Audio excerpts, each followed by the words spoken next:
When you study the science of intention, you find this. People who do things for other people, whether it is something very simple or whether they do big intentions for other people, or whether they're just doing something philanthropic, they live longer, healthier, happier lives.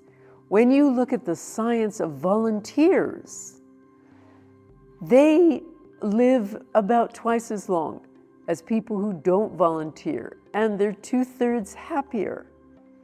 When you look at people who have a particular illness, they are more likely to get better if they help other people with that illness, and so on and so forth. There's so much evidence.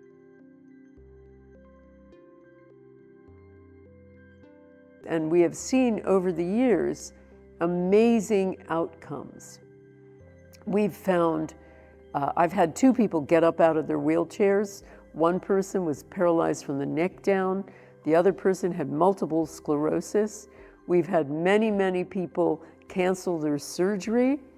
We've had people use it for lots of things besides health. We've had cancer reversed. Any illness you can think of, we've had situations where people have been able to reverse their illnesses. We have one of my favorites had to do with a woman with a genetic liver disease where she had an enlarged liver and spleen, and the doctors told her she was going to have a liver transplant in a few years. Her body didn't produce a certain enzyme that made it really difficult for her liver to operate normally. So she went along to a Power of 8 group for the very first time. She felt enormous energy when this was going on, and went home that night, felt all kinds of things were shifting, and felt very, very different. When she went to 2 different doctors in several months afterward, they did scans on her, and to their astonishment, they found that her liver and spleen were normal. This is a genetic disease that was supposed to be incurable. And we've, again, seen this thousands of times. People with so-called incurable diseases being cured.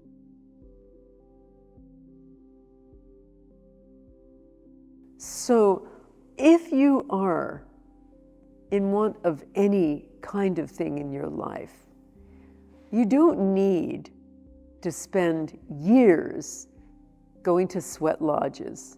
You don't need hours of priming or disciplined suffering in order to have a spiritual experience. You don't need to spend hours at any technique in order to have a spiritual experience.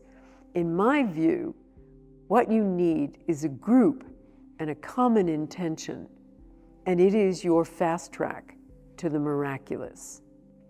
So I invite you to try